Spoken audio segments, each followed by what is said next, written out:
From the moment Jesus began to walk among people, the shadow of the cross was already present, even if no one wanted to see it. The crowds followed him because he healed the sick, comforted the broken, and spoke of God with an authority that felt both gentle and unsettling. But Jesus himself knew that love, if lived fully in a wounded world, would not be welcomed forever. Love that speaks truth eventually disturbs those who prefer control, power, and certainty without compassion. And so, quietly and steadily, the path of Jesus led not upward toward earthly success, but downward towards surrender. Jesus did not misunderstand his mission. He did not stumble into suffering by accident. Again and again, he spoke of rejection, of being handed over, of death. Yet he also spoke of trust, of obedience, and of life beyond fear. The cross was not a mistake in the story of Jesus. It was the place where the story would be told most clearly. It was where the deepest truth about God and humanity would be revealed without words. On the night before his death, Jesus entered a garden, much like the first garden where humanity had once chosen itself over God. In Gethsemane, the air was heavy, and the silence was broken only by prayer. Jesus felt fear, not imagined fear, but real human anguish. His body trembled under the weight of what was coming. He asked the Father if there might be another way, because love does not seek pain for its own sake, but in that same breath, he surrendered completely. Not my will, but yours be done. Where Adam had grasped, Jesus let go. Where humanity once said, I will decide for myself, Jesus said, I trust you, even here. Even hairs survive. When Jesus was arrested, the violence that followed revealed how uncomfortable the world becomes when confronted by truth without weapons. He was mocked, struck, abandoned by friends who had sworn loyalty only hours before. The loneliness of that moment was not symbolic, it was deeply human. Jesus did not float above suffering. He entered it fully. He allowed betrayal to wound him, misunderstanding to surround him, and injustice to speak louder than truth. Love did not defend itself. Love stayed. As Jesus carried the cross through the streets, he carried more than wood upon his shoulders. He carried the accumulated weight of human fear, guilt, shame, and longing. Every hidden regret, every silent wound, every moment of despair found a place in that journey. The cross became heavy because humanity is heavy with pain, and Jesus did not drop it.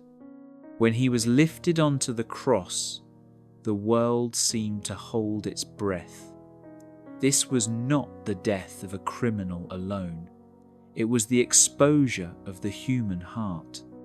Mockery echoed around him, yet Jesus responded with words that shattered every expectation. Father, forgive them. Love spoke where hatred should have spoken. Mercy appeared where revenge was expected. In that moment, the cross stopped being merely an instrument of death and became a place of radical forgiveness. As the hours passed, even the sense of God's presence seemed to fade. Jesus cried out words that echo in every human heart that has ever felt abandoned. My God, why have you forsaken me?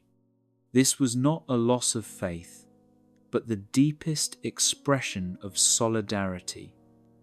Jesus entered the very feeling of distance from God, so that no human being could ever say, God does not know how this feels. Silence was not avoided, it was embraced. Trust remained even when comfort disappeared. And then, quietly, without drama, Jesus said, "It is finished." These words did not mean that love had failed. They meant that love had reached its fullness. Nothing more could be added. Nothing more was required. The distance between God and humanity had been crossed not by force, but by faithfulness. God had gone as far as love could go. The cross does not erase suffering from the world, but it changes its meaning forever. Pain is no longer empty or abandoned. When united with Christ, suffering becomes a place where God is strangely close, even when unseen. The cross tells us that God does not promise a life without wounds, but He promises never to let wounds be the end of the story. For those who live daily with difficulty, disappointment, or quiet sorrow, the cross stands not as condemnation, but as companionship. It teaches us how to forgive when forgiveness costs something, how to remain faithful when walking away would be easier, and how to love without guarantees. To follow Jesus is not to escape hardship, but to walk through it without losing hope. The cross is not forced upon anyone. Jesus never commands us to suffer for suffering's sake. He simply invites us to follow Him, trusting that love is stronger than fear and that surrender is not weakness but courage. The cross stands open, not as a threat but as a door. And though the story pauses in silence at the cross, it does not end there. Love that goes all the way does not remain in the grave. But before resurrection can be understood, the cross must be faced honestly, not rushed, not explained away, but received, because it is there, in that place of total self-giving, that the true heart of God is revealed. God would rather suffer with humanity than live without it. And that love, once shown on the cross, has never been taken back.